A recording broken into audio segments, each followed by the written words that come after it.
How can a single day be filled with so much joy and sadness? We screamed with excitement and ran circles around the backyard when we saw that John Kariuki had won Vermont Overland. Just moments later, we screamed in agony as the news broke that our beloved captain and friend, Sule Kangangi, had passed away from the injuries he sustained from a crash in that very same race. The news shook the team and many in the cycling world to their core. But one dark chapter does not a novel make. The story doesn't end with Sule's death. In many ways, our story is just beginning. This film is about the realization of a goal that was years in the making. It's also about the pursuit of an audacious dream to make the sport of cycling more international. Sule Kangangi was a lion who led by example and demanded excellence from himself and everyone around him. He set ambitious goals for himself, the team, and the future of cycling in East Africa. What he started, we will finish.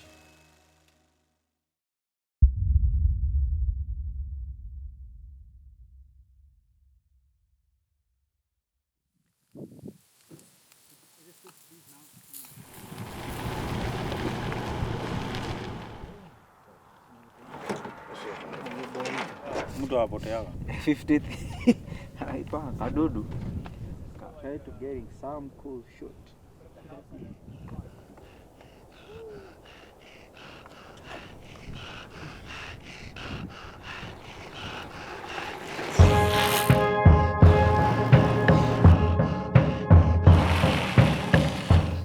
The founding of Team Amani was by happenstance. Amani Foundation is a cycling team, mainly focusing on the gravel racing. It's a project that tries to help East African riders to have opportunities to access international races. I, as a cycling fan, would like to see cycling become something more than a regional endeavor.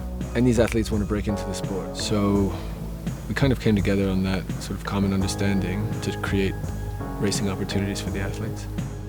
Yeah, so I guess I first met the Amani riders last year at Migration Gravel Race. So it was June 2021. We've stayed in touch since. We were hoping that they were going to be at SPT last year and then kind of do a series of events here in the US. We were supposed to come here, but due to visas problems, we couldn't. The process of getting the athletes to the United States has been arduous. Like that document that has to be approved by the Homeland Security. It takes a long process. So the races that the team was targeting, were already done. So the team had to just say, let's do it next time. The process on paper, if you read the Department of State, should take 30 days. And this has taken us 18 months, and it still very nearly didn't happen. To be honest with you, we're still missing someone. Where's Nancy Akini? Where's our female rider? Why is she not here? Oh, because we couldn't get her an appointment. Just to put the stamp in her passport. So she's missing an opportunity of a lifetime. But as soon as we got the visas, I told Michael we have to go, When we're not coming here, we feel like we are stagnated as a project. But we coming here, it feels like, at least we are moving. And that's the most important thing. And, having spent a couple days with them now, just making it here for them feels like a win already. It's incredible, It's a big step, How are you guys? This is Jordan. Over for like a month from Kenya. Out here, we're going to do a little ride to the ranch. It's John Coletta graciously offered to host.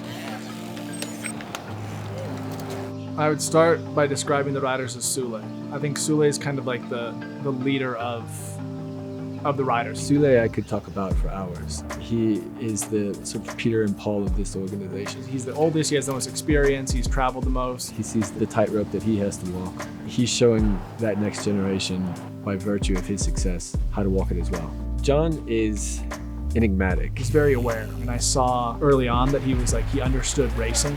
He is definitely someone who likes to let his legs do the talking. Jordan's like the pocket rocket. He's kind of the rock star of our team, I'd say. He's got a little swagger to him. He's young, he's confident. He has a world of potential. Nancy self-describes as the tsunami, and it's apt and appropriate.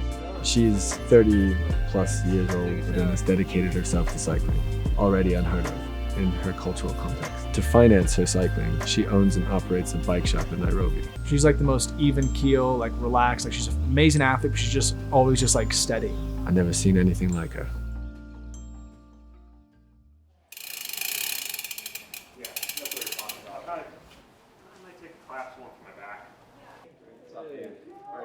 Good to see you. Yeah. Hey, buddy. Yeah. How are you, boss? How are you? Good. How was it? Yeah, it was quite a day today. Sule, you ready for tomorrow? Yeah. You tired? Well, yeah, I'm tired.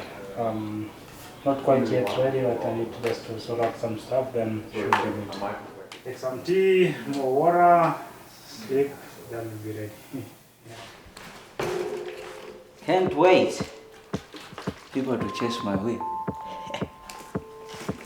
Woo. So I just came from Leadville. We are at Steamboat, and we are here for the race tomorrow, the SPT. Of the three races, this particular race I think is the most suited for our athletes because one, they live at altitude. I think that the first race here at SBT is going to be an experiment for them. And I don't know if they've ever been in a bunch of riders that big. Here there's a lot of strong guys, like the field is strong. Also to be in the big pack, like to feel like you are really racing.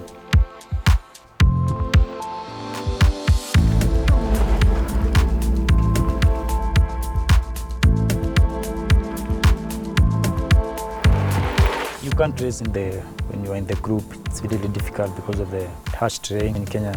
But here, you can stay on the bench, you can hang. But here there is a lot of climbing. And, even as you come back into town, there's all these little short punchers. So it's really a race about, making these selections, but still saving some energy for the key moments late in the race. We are looking forward to do it, like how the body will react with it. We'll try to see what we can do and try to leave a mark. I think they can surprise people. I'd be really happy if one of them got into the top 10. But I think they're going to gain confidence as the races go on. It was good. Exactly what I was estimating, like 6:30. I did 6:25. The course is nice, but if you're not fit, I think it's challenging for you. Yeah, I'm feeling fucked. I'm so tired. Yeah. You did great. No one got hurt and then back up on you. Yeah.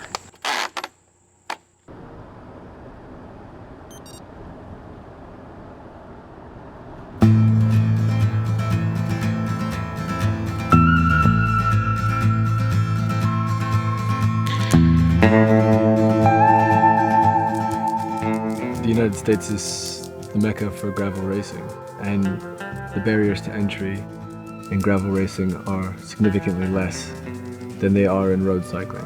Everyone like starting riding, his aim was like to race Tour de France, get a good team, Pro Conti, World Tour, which is so difficult, mainly when you're in Africa because opportunities are limited. Like. Even if you don't have like a serious team or something, less rules of, than the UCI races, so it's kind of easy. It also helps that 90% of the roads in the countries that we operate in are gravel. So why don't we play to our strengths? Gravel is a place where our athletes can rock up at the start line against some of the best in the world. And that doesn't exist anywhere else in cycling. When people think about this project, I think a lot of people saw like, oh, this is like a project around, inclusivity, and you're bringing East African athletes to the US, or we're going to go to East Africa to race. And I don't really see it that way. I see it as this is a project of like, how can we get these phenomenal athletes the opportunities that they deserve? Because they're putting in the same work that I'm putting in, that Pete's putting in, that Sarah Sturm's putting in, but they haven't had the opportunity to actually show themselves on an international level. Your level can only really rise to the best person in the sport. And so having access to them, be able to travel and race against people who are at a higher level is like immediately going to raise their level. But then returning back to East Africa, that also then raises the whole sport of East Africa just by having 4 athletes come here to the US.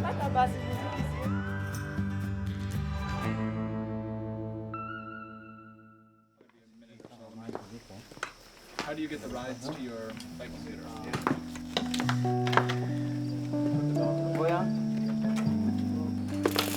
back in 20.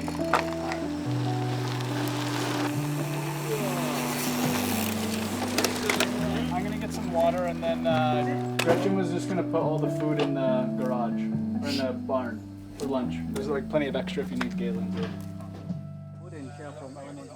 Performance means like you don't have to win it like to say you perform. I would say for me it's not about like winning and kind of stuff. More of enjoying and doing your best. If you are performing and bringing good results, the generation back of you, they are like, I want to be like you. They can see it can bring income and give you the life.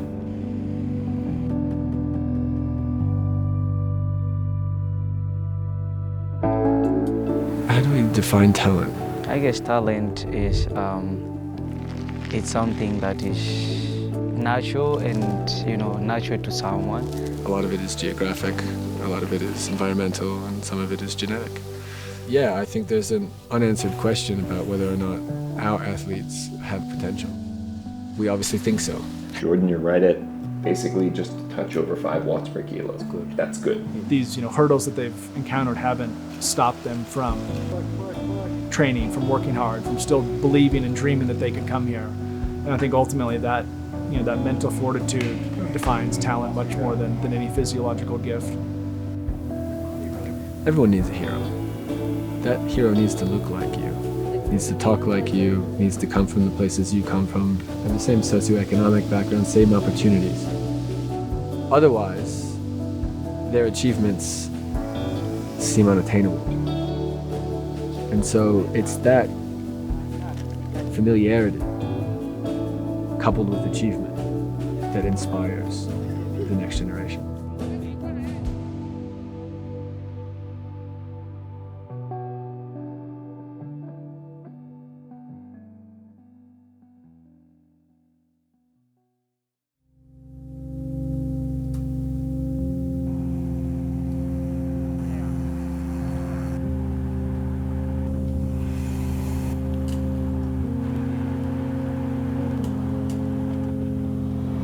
I think what needs to change is like if the federation and the government is supporting the cycling or the sport at your country, for sure the sport will grow. That will get like exposure to the world and people will see it. I would let people know that Team Amani it's a good platform, that we just wish we have more sponsors. So to sustain it for long, to help other people out there at home, to have more connections, to try and encourage a lot of people, more especially like back home in schools, to show them the real life about cycling. If we want people to see the US as a place to where they can come and compete and as a venue for some of the most competitive events in the world, we need to do something about this, given the current state of play with respect to visas and everything else. We can look at the Pogachars of the world and say, wow, this is the pinnacle of human achievement. You could say that, but I don't think you can say it with a straight face until you let the rest of the world play. Until these cycling industries make those investments to make this sport more accessible, it won't be. Opportunity means, in Swahili we call it FURSA. If you get this opportunity, like, do it like you can't do it tomorrow. Yeah. If I'm to see the big opportunity, it has been into cycling. My biggest opportunity now, I would say is this one, like coming here to US and again racing the biggest gravel races in US. Also that it's not something like to take for granted. This window when you can be an elite athlete is pretty short, and you're going to make a lot of sacrifices. I've been speaking to John and Jordan about like the time they spend away from family, but that they won't have any regrets when they're done. I'd like them to dispel the myth that that they don't belong. I'd like them to line up against the best, perform to the level that they're capable of, and show themselves, plus the rest of the team, plus the rest of their country, that they belong.